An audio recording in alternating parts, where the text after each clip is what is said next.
자, 계속 달아서 우리가 영상 이제 오스만 제국 두 번째 시간이 될 거예요. 오스만 제국 세태는 이제 뒤에 그러니까 우리가 19세기사 현대사 들어가서 하도록 하고요. 그럼 오스만 제국이 어떻게 이렇게 성장할 수 있었냐? 지금 봐요. 발칸반도 먹었죠. 지중해 무역 다 먹었죠. 이집트 먹었죠. 그리고 동쪽으로는 어디까지? 바그다드까지 거의 갑니다. 바그다드가 점령하거든요. 바그다드까지 가니까 이 오스만도 보통 나라가 아니에요. 그리고 뭐라고 붙여줘요? 제국이라고 붙여줘요. 굉장히 큰 나라가 됐다는 거예요. 제국은 사실은 다양한 문화가 공존하는 나라를 우리가 제국이라 하는데, 이런 제국을 만들 수 있었던 이유가 뭐냐라는 거죠. 첫 번째는 티마르제는 일종의 군사적 봉건제도인데, 오스만 제국도 튀르크족에서 나온 민족이잖아요. 나라잖아요. 그러니까 기본적으로는 유목민족적 습성이 있어요. 여러분, 유목민족은요, 생각을 해봐요. 굉장히 넓은 지역을 나누어서 다스리죠. 그래서 어떤 지역에 어떤 방어나 또는 군사적 행동을 할 수 있도록 재량권을 상당히 많이 줘요. 그 지역을 네가 알아서 다스리라는 그런 군사 재량권도 굉장히 많이 주게 되고요. 그래서 군사봉건제라는 건 뭐냐면, 정치나 토지를 가질 수 있도록 권한을 주고, 대신에 어떤 술탄이 필요시에 군사력을 대어주는, 그러니까 뭐 이거 우리가 아는 봉건제 그대로예요. 주나라 봉건제가 거의 비슷해요. 그러니까 왕이 신하한테 뭐 해주고요, 토지나 그 토지에 대한 정치적 뭐랄까 자치권을 주고, 신하는 왕이 필요로 할 때마다 뭐를 대주는? 군사를 대주는. 여러분 봉건제라 생각하면 됩니다. 그럼 군사 봉건제가 바로 티마르제였다. 자, 그와 동시에 굉장히 수능 특강에서 좀 강조하고 있는 부분이 있어요. 요거 꼭 반드시 자료 플러스 꼭 읽어보세요. 자, 강조하는 것 중에 하나가 뭐냐면, 데르시르메 제도예요. 대부시르메 제도예요. 대부시르메 제도. 데르시르메 제도는 뭐냐면, 사실 타 종교에 그냥 이슬람을 믿지 않는 타 종교인데, 이 당시에 주변 국가들, 특히 발칸반도나 이쪽 지역에, 그리고 사실은 우리가 이쪽 지역 있죠 하고, 지금 발칸반도가 이렇게 들어가잖아요. 그리고 밑으로 이렇게 내려오는 거 아니에요? 이쪽이 이제 팔레스타인하고 들어가잖아요. 요 지역에 사실은 정교회 사람들이 굉장히 많아요. 그러니까 정교회는 나중에 이제 서양사 하면서 정리를 하겠지만, 기독교인데 지금 우리가 아는 가톨릭이나 개신교하고는 다른 계통이에요. 이 사람들이 많으니까 이 사람들이 어떻게 하는 거예요? 황제가 직접 자기 밑으로 데리고 와서 교육시켜서 군대나 군사기관에, 그러니까 공무원을 만든 거죠. 공무원. 이런 청소년들 데리고 와서 공무원을 만드는데, 이 과정에서 징립된 청소년들이 대부분 뭐로 바뀐다? 이슬람교도로 바뀌어요. 그때 나왔던 군대가 누구냐? 예니첼리군이야. 그러니까 원래 튀르크족들은 부족이 다 어떻게 됐겠어요? 소속돼 있을 거 아니에요? 그러니까 황제의 직속 부대로 만들기에는 그 종족과의 갈등이 있을 수 있어요. 왜냐면 자기 밑에 있는 애를 데리고 와서 황제 직속 부대로 만드는 거니까. 그럴 필요 없이 그냥 정복한 지역에 있는 크리스트교 청소년들을 황제가 직접 모아서 데리고 와서 자기가 직접 키워서 자기 친위 부대로 만드는 거예요. 이런 봉건제를 했을 때 가장 중요한 게 뭐예요? 봉건제를 했을 때 중앙에 있는 황제의 부대가 봉건 지주들보다는 어떻게 해야 됩니까? 세야 되죠. 그래야지만 봉건제 밑에 있는 지주들이 어떻게 누구한테 덤비잖아요? 황제한테 덤비지 않죠.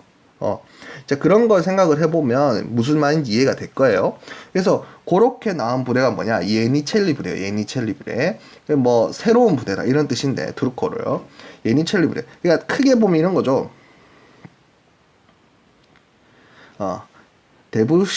데부시름의 제도 안에 뭐가 있는 거예요?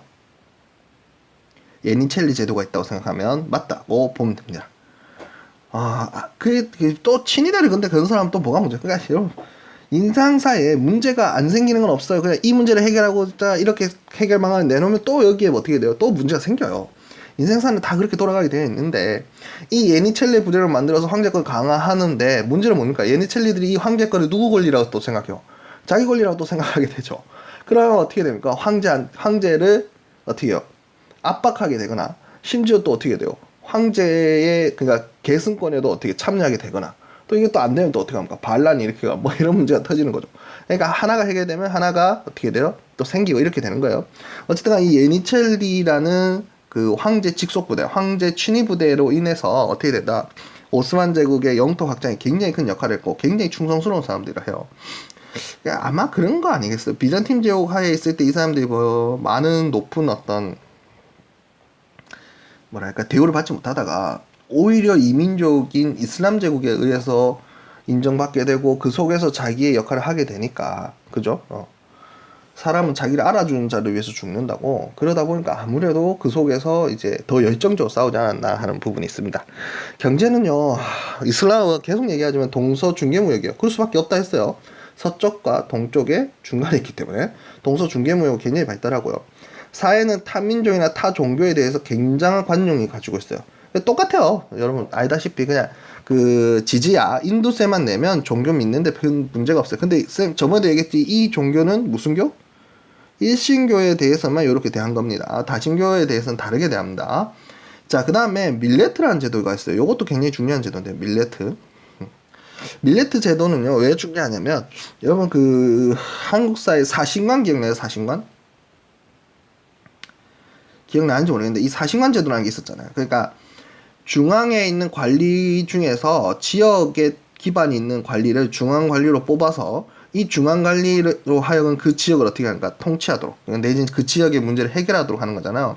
밀레토는 뭐냐면 각 종교별로 근데 이때는 종교가 지역하고 거의 매치가 되니까 종교별로 묶어서 여기에 수장들을 중앙에 관리로 임명을 하는 거죠. 동시에 그들이 이들의 지역을 통치할 수 있도록 통치라기보다는 관리할 수 있도록 이렇게 정리가 되는 게 뭡니까 밀레트 제도라고 보면 됩니다. 그래서 이거는 어떻게 보면은 뭐랄까 통치의 강화 수단일 수도 있지만 또 한편으로 보면 뭡니까 종교 공동체 그대로 인정해 준다. 그 지역의 종교를 그대로 받아들여 준다라고 볼 수 있죠. 자, 그 다음 문화를 한번 봅시다. 문화는 동서 문화가 융합이 되고요. 티르크, 페르시아, 비잔티움 등이 제국 문화로 융합이 됩니다. 그래서 굉장히 독특한 문화들이 많이 나오게 되고요. 천문학, 수학, 지리학 등 실용적인 학문이 굉장히 발달하고요. 이게 지금 성소피아 성당이에요. 성소피아 성당이 있는데, 그러니까 콘스탄티노플을 점령하잖아요. 오스만이 점령하고 난 다음에 거기를 이스탄불로 바꾸죠. 이스탄불로 바꾸고 나면서 이 성소피아 성당을 부수는 게 아니라 그걸 성당을 모스크로 바꿔서 모스크로 사용을 해요. 그와 동시에 거기에다 하나 더 지은 게 뭐냐 술타 아흐메트 사원이에요. 다른 거예요. 비슷하게 생겼지만 다른 거 알겠죠? 다른 건물이에요. 다른 건물. 그래서 이 두 가지가 지금도 이스탄불에 가면 있다. 요거 굉장히 아름다운 모습들을 볼 수 있죠.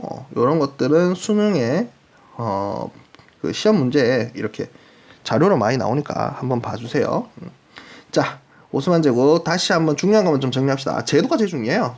제도가 제일 중요한데 티마르제, 그 다음에 데브시메 제도, 그 다음에 예니첼리, 그 다음에 밀레트 됐죠. 그 다음에 사원 정리해 주는 거.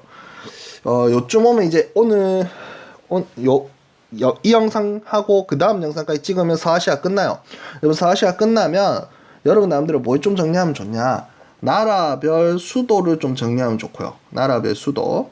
그 다음에 우리가 조금 어색해하는 특이한 단어도 있죠. 요런 것들을 나라별로 정리해두면 좋아요. 여기 나오는 티마르 제도라든지 데브심름의 제도라든지 예니첼리라든지 요런 것들. 그래서 서아시아를 좀 정리해두면 좋습니다. 여러분 쌤 저번에도 얘기했듯이 서아시아가 정리가 되면 조금 마음이 든든해요. 앞으로 공부하는 데 있어서. 예. 그래서 요번 영상은 여기까지 할게요.